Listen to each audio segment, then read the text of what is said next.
identificado. Se encuentra ya con nosotros Carlos Paparoni, él es diputado y dirigente de Primero Justicia, Primero Venezuela, para hablar de este tema. Diputado, gracias por estar en esta tarde con nosotros. Quisiera iniciar preguntándole, ¿usted considera que efectivamente el gobierno de Maduro está haciendo una cruzada para enfrentar la corrupción, una corrupción de la que todos sabíamos, o se trataría de una acción en respuesta a la presión por parte de los Estados Unidos para que comiencen a funcionar empresas petroleras estadounidenses en Venezuela y de alguna manera aliviar la situación financiera que enfrenta ese país? Bueno, muchísimas gracias, César, por la invitación. Lo primero que hay que resaltar es que cuando vemos la historia de Nicolás Maduro, hay que resaltar que Nicolás Maduro nunca ha luchado contra la corrupción. Por el contrario, se ha aprovechado de ella para mantener el control dentro de los grupos de poder que tiene hoy la nomenclatura, lo que es el régimen en Venezuela, ¿no? Hemos visto en Venezuela, para los venezolanos es muy común oír cifras absurdas en cuanto a lo que es la corrupción. Este último caso habla de 3.000 millones de dólares. Pero esto se suma a otros escándalos, por ejemplo, en el caso de Alex Saab, persona muy cercana a Nicolás Maduro, quien se logró probar que tenía un precio alrededor de 27.000 millones de dólares, manejó él en contrataciones con lo que es el gobierno de Venezuela.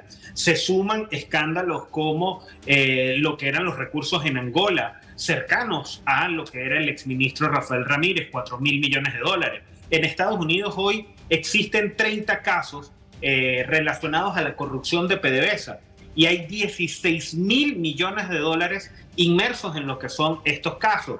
El día de ayer Reuters publicaba un artículo donde habla que del 2020 a la fecha PDVSA no ha podido cobrar 21.600 millones de dólares. Eso dice mucho de lo que está ocurriendo en el país. Pero cuando hablan de estos 3.000 millones, para centrarnos en lo que significa esta cifra, vale resaltar de dónde sale este dinero, ¿no? Mire, si ese dinero viene de PDVSA, para poder sumar 3.000 millones de dólares se necesitan 66 millones y medio de barriles de petróleo. Esos son 103 tanqueros petroleros que tienen que salir de Venezuela y que se desaparecerían. La pregunta es cómo se desaparecen 100 buques petroleros en lo que es en Venezuela, cuando hay una vigilancia del resto del mundo, cuando hay acciones contra Nicolás Maduro por parte de otras administraciones del planeta. Esto lo que demuestra es que, sin duda alguna, es un pase de factura interna, quizás por el poder que mantenía y que estaba acumulando cada vez más Tarek al-Aissami, pero que nada tiene que ver con un compromiso contra la corrupción. Revelador, realmente. Ahora, diputado, ¿por qué termina Maduro despojándose de Tarek al-Aissami? ¿Usted piensa que hubo una conversación previa o definitivamente Maduro entrega un pez gordo a cambio de financiamiento? Mira, yo creo que primero hay que entender que es Tarek al-Aissami, ¿no? Y entender si esto era por dinero o es por poder. Cuando hablamos de Tarek al-Aissami, hablamos de no solamente la persona más influyente de PDVSA hasta diciembre del año 2022, quien estaba fungiendo con el control de la empresa, no solamente era el ministro de Petróleo de Venezuela, no solamente era el viceministro de Asuntos Económicos de Venezuela, no solamente tenía bajo su control, a través de José Luis Ramírez, este funcionario que aparece detenido y quien destapa... Fugado en Italia, ¿no? ¿Cómo? Fugado en Italia, me parece, Ramírez. José Luis Ramírez es este intendente que logran capturar hace pocas horas, quien fungió como asistente de Tarek al-Aissami, alguien sumamente cercano, quien manejaba todo lo que eran los criptoactivos en Venezuela. Tarek al-Aissami, quien tiene la mejor relación del régimen de Nicolás Maduro con países como Irán, como Turquía, como Siria, como el Líbano. Tarek al-Aissami, quien tiene su grupo de poder, está localizado al menos en 5 gobernaciones de las 22 que tiene Venezuela, en varias alcaldías, en ministerios como el de Asuntos Universitarios, Educación Superior, el Ministerio de Finanzas del país. Yo creo que esto, lo que terminó ocurriendo, es que con este poder que venía acumulando Tarek al-Aissami, en algún momento lo más seguro es que existió el planteamiento de poder desplazar a Nicolás Maduro dentro de lo que es el propio régimen, y estas son respuestas que se llevan dentro de lo que es la discusión del poder. No es coincidencia que recordemos que en la detención de Alex Saab se vinculó mucho a través de los medios de comunicación a Simón Serpa, alguien también del grupo de Tarek al-Aissami, y al propio Samar López con lo que era una posible información sobre Alex Saab. Hoy día, sin duda alguna, en los Estados Unidos hay diferentes abogados de jerarcas, de testaferros del chavismo que están sancionados, que han colaborado con la justicia y que posiblemente esta sea otra razón por la cual ejecutaron esta purga que estamos viendo en Venezuela. La Fiscalía habla al menos de 27 tramas de corrupción que están siendo investigadas, y también en el Congreso se realizan movimientos para identificar a congresistas vinculados. Quisiera hablar de Uvel Roa, el creador del Petro. Según en varias información que se ha divulgado y trascendido, no solo se limitaría a redes de corrupción relacionadas con PDVSA, sino también con prostitución, uso de menores de edad para la diversión de políticos. ¿Qué se hará al respecto de estos diputados? Mira, pero es que aquí volvemos al punto. Esto no es una pelea contra la corrupción. Aquí lo sorprendente es que el fiscal de Nicolás Maduro, el fiscal del régimen, Tarek William Saab, anunciaba que luego de las detenciones arrancaría las averiguaciones. Aquí es al contrario de cómo funciona en todo el país. Yo no tengo duda que todos estos delitos existan. Lo que sí creo es que lo que ha privado dentro del régimen de Nicolás Maduro es justamente el pase de factura, es justamente el poder acabar con un sector de poder dentro de lo que es el régimen, y que no solamente veremos estas 27 personas. Estoy seguro que esto es un primer capítulo de una novela que apenas empieza y que se va a ir desarrollando en las próximas semanas y meses, porque falta ver también cuál es la respuesta que pueda asomar Tarek al-Aissami en los próximos días.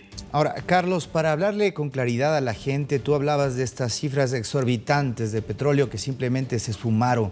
¿Cuál es el modus operandi, de acuerdo a lo que ustedes saben? ¿Cómo se sacaba ese petróleo? Bueno, hay que recordar que luego de la elección ilegítima que hubo en Venezuela en el año 2018 y de todo el proceso que atravesamos los venezolanos en el año 2019 hasta ahora, se declaró una especie de vacío de poder. Nicolás Maduro no es, si bien es quien tiene hoy control territorial de la nación, no es alguien que haya sido electo por el pueblo venezolano. Y bueno, hemos visto las denuncias en la CPI contra delitos de derechos humanos, etcétera, etcétera. Eso hizo que diferentes países aliados hayan impuesto lo que era sanciones, entre otras cosas, para evitar que se pudieran robar los recursos de todos los venezolanos. Estamos hablando que hasta el año 2018 la contabilidad de lo que se había perdido en corrupción eran 300.000 millones de dólares. Que para el año 2013 un exministro del presidente Chávez hablaba de 300.000 millones de dólares que se habían perdido en la corrupción. Estas sanciones aplicadas hacia PDVSA lo que hacía era que sumaban la complejidad dentro de las exportaciones de petróleo. El petróleo venezolano hoy se está vendiendo en el mercado de descuento asiático, compitiendo con el petróleo ruso, que llegó a este mercado luego de las sanciones producto de la invasión de Ucrania. Eso hizo que Venezuela, que Nicolás Maduro, quien estuvo utilizando las estructuras financieras de Rusia para poder regresar ese dinero al país y él mantenerse en el poder, le tocara cambiar. Y ahí es ahí donde entran los criptodivisas y criptoactivos. Mira, para entender los costos del petróleo, hoy el barril de petróleo aproximado, el barril de petróleo ecuatoriano está aproximadamente en unos $80 por cada barril. En Venezuela, con el descuento que se daba, siempre está por debajo de unos $10 de lo que es el petróleo ruso. El petróleo ruso hoy se está vendiendo en ese mercado de descuento en $70, el venezolano puede estar en 60, si a eso le resta el costo de producción del petróleo quedan unos $50, y ahí calculas otra vez el 20%, que es el costo operativo de lo que queda, no solamente en las triangulaciones que hace, sino en las coimas que se pagan dentro de un régimen como el de Nicolás Maduro. Muy eso nos deja un monto aproximado de $40 por cada barril. Esos $40 al ir en criptoactivos es donde aparece José Luis Ramírez, donde aparece Tarek al-Aissami y donde aparece que simplemente comenzaron a despachar buques petroleros sin ningún tipo de control. Hoy la verdad es que Petróleos de Venezuela no sabe cuántos buques fueron robados. Carlos, solo termino con esta pregunta. Tarek El Aissami era el representante de los industriales iraníes en ese país. Estados Unidos también pugna geopolíticamente por entrar nuevamente a este espacio. ¿Tú piensas que esto puede resultar en un problema para Maduro de cara a su relación con Irán? Yo creo que los iraníes son bastante pragmáticos. Vemos que hay otros funcionarios del régimen, como lo es Delcy Rodríguez, quien también tiene una relación muy cercana con lo que es Irán, con lo que son grupos como Hezbollah, que creo que es el principal operador de la relación de Nicolás Maduro con Irán. Yo no creo que haya mayores conflictos internos.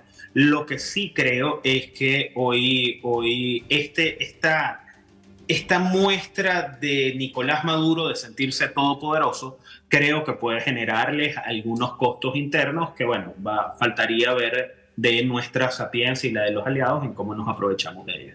Gracias, Carlos Paparoni, diputado venezolano. Un abrazo muy gentil. Muchas gracias, César.